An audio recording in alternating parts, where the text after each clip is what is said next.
Namaskar. Welcome to you all our BDSK Digital Skill e-learning platform. myself Vinod Shukla. बच्चों, आपको पहले से पता है कि हम लोग क्या चैप्टर चल रहे हैं, लॉज ऑफ मोशन के। और लॉज ऑफ मोशन के नियर अबाउट हम लोग बहुत लगभग सारे टॉपिक पढ़ चुके हैं।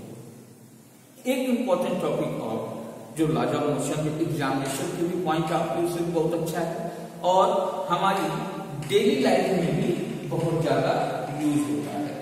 आखिर ऐसी कौन सी चीज जो बहुत ज्यादा यूज होती है हमारी डेली लाइफ में बच्चों, तो वो है फ्रिक्शन।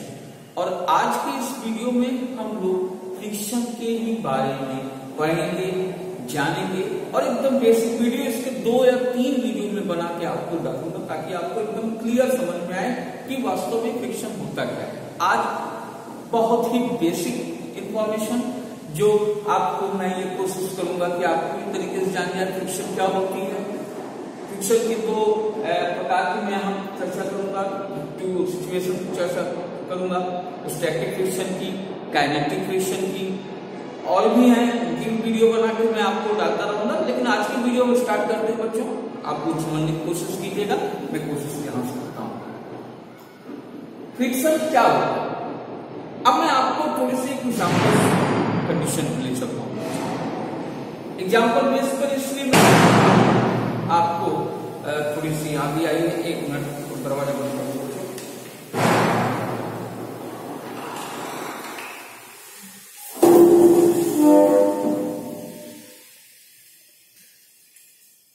ओके,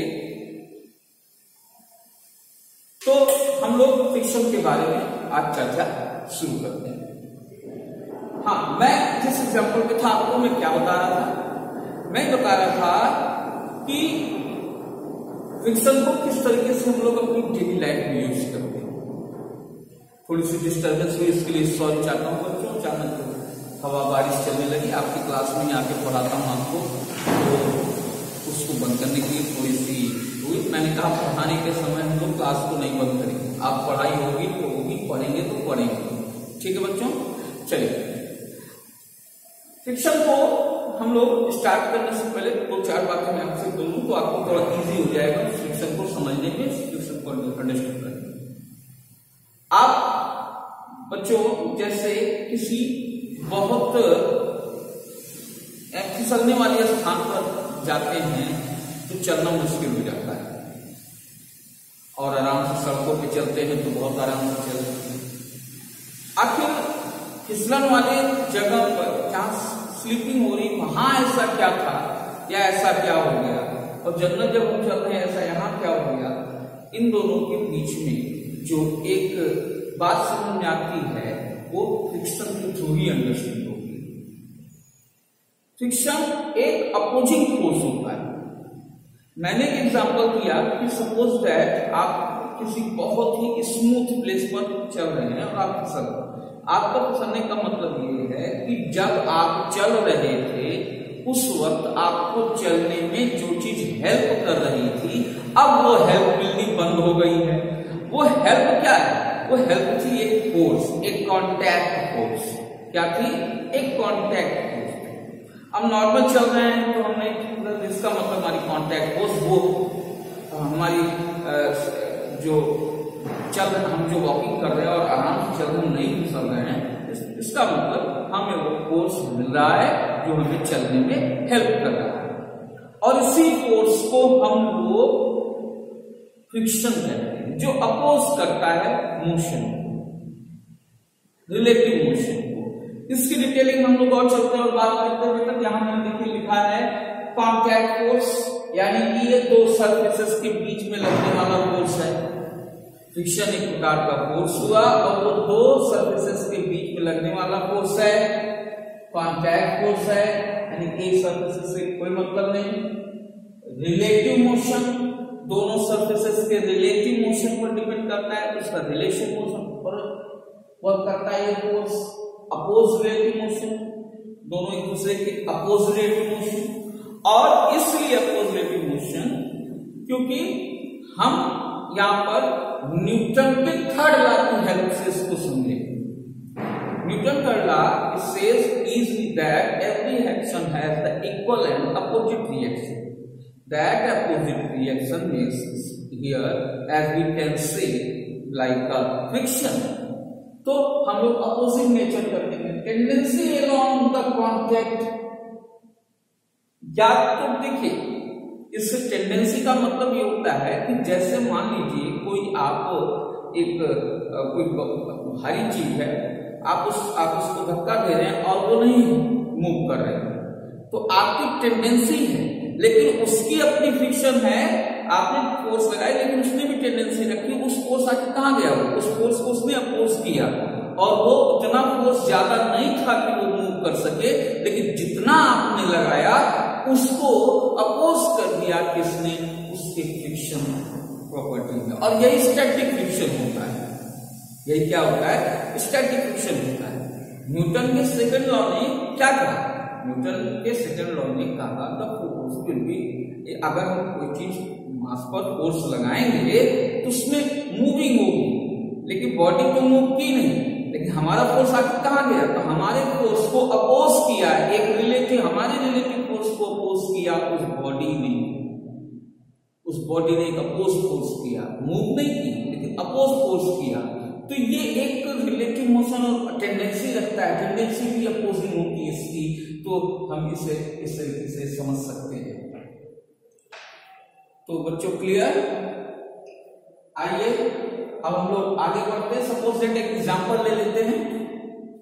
एक एग्जांपल है जैसे कोई एक बी बॉक्स है, बी पर एक रखा हुआ है। एक चीज और मैंने आपको बताया कि दो सर्फेसेस होनी चाहिए, एक सर्फेसेस ए है, एक सर्फेसेस बी है, दोनों एक दूसरे के कांटेक्ट में है। ए पर फोर्स किधर की ओर लग रहा है, उसको हम इधर की ओर खिसका रहे हैं, उसी जस्ट टाइम वो उधर की ओर बी भी क्या कर रहा है, इधर फोर्स। अब जिसका होगा ज्यादा तो उधर की ओर क्या हो जाएगी, खिसक जाएगी। लेकिन यहाँ दो कंडीशन है। एक कंडीशन, आप जो फोर्स इधर लगा रहे हैं उसकी जस्ट अपोजिंग फोर्स इधर भी आ रही है, यानी कि ये बी से ए की तरफ, जो ए टू बी की तरफ इधर भी एक फोर्स उसको अपोज करता हुआ लगाएगा, जो हमारा फ्रिक्शन फोर्स कहलाएगा। अब यहां पर हम लोग इसके दो टाइप के बारे में पढ़ेंगे। बहुत बेसिक क्लास आज चल रही बच्चों, इस बेसिक क्लास में हम लोग सिर्फ और सिर्फ फ्रिक्शन जानेंगे, फ्रिक्शन क्या चीज होती है। ओके, हमें सिर्फ फ्रिक्शन का जाना है। तो हमने जाना क्या क्या देखा, कॉन्टैक्ट फोर्स होती है एक प्रकार की, रिलेटिव मोशन अपोजिंग फोर्स लगाती है, टेंडेंसी का कॉन्टैक्ट की टेंडेंसी यानी उसको अपोज करने की। अगर मान लीजिए कोई बहुत भारी वस्तु है, आप जितना फोर्स उस पर लगा रहे हो, आप उतना उसको नहीं मूव करा पा रहे, तो आपका फोर्स कहां गया, आपका फोर्स उसके स्टैटिक फ्रिक्शन ने अपोज कर दिया, यानी वो वहीं पर अपोजिंग हो गई। ओके, और एक चीज और है एग्जिस्टिंग पेयर। ये वही काम, जितना इधर फोर्स लगेगा उतना इधर इसका अपोजिंग फोर्स उसको लगाएगा, ये हमेशा होगा। ये इसकी एग्जिस्टिंग पेयर है। एक्शन का नॉर्मल एक रिएक्शन होना ही है, इसको नॉर्मल से जानते हैं, यहाँ पर नॉर्मल के नाम से जानते हैं। ओके, तो स्टैटिक फ्रिक्शन क्या होगा कि when tendency of relative motion is there, कि जहां पर वहां पर मोशन की टेंडेंसी हो, रिलेटिव मोशन की, मोशन कर न पाए, वो रेस्ट में ही रह जाए, तो वो क्या कहलाती है, स्टैटिक फ्रिक्शन कहलाती है। फिर से बच्चों क्या करेंगे, static friction is that force which applied on to contact surfaces when tendency of relative motion is there, जब उसकी केवल टेंडेंसी ही रहे, मोशन ना हो, उसमें सिर्फ फोर्स लगे लेकिन मोशन ना हो, वो अपोज करके आपके द्वारा लगाए गए मोशन को कैंसिल कर दे, तो ये क्या हो जाती है, स्टैटिक फ्रिक्शन कहलाती है। सिंपल सा एग्जांपल, एक बॉक्स आपने लिया, आपने बॉक्स को धक्का दिया, बॉक्स नहीं जा रही है, static friction is there, okay, but it has the tendency to move. Kinetic friction के जस्ट पहले का ही होता है स्टैटिक फ्रिक्शन। स्टैटिक फ्रिक्शन को ही क्रॉस करके काइनेटिक फ्रिक्शन क्या करता है आपको मिलता है। ये हो गया। चलिए हम लोग काइनेटिक फ्रिक्शन के बारे में जान लेते हैं। तो kinetic friction is the relative motion is there. हाँ, स्टैटिक फ्रिक्शन की लिमिट खत्म हो जाए और वो मोशन फ्रिक्शन तो लगे लेकिन वो रिलेटिव मोशन को कैरी करते हुए लगे, साथ मोशन को ना रोके। तो इसको डिनोट करते हैं एफ केस से। किससे डिनोट करते हैं इसको? एफ केस से। ये कांस्टेंट होता है। कांस्टेंट कहने का मतलब यहाँ ये है बच्चों की काइनेटिक फ्रिक्शन जो है वो किसी भी प्रकार से मोशन पर डिपेंड नहीं करता कि बॉडी जो हमारी सर्कुलर बॉडी कितनी तेज है, क्या उसकी स्पीड, क्या उसकी वेलोसिटी है, ये इन सब चीजों पर डिपेंड नहीं करता।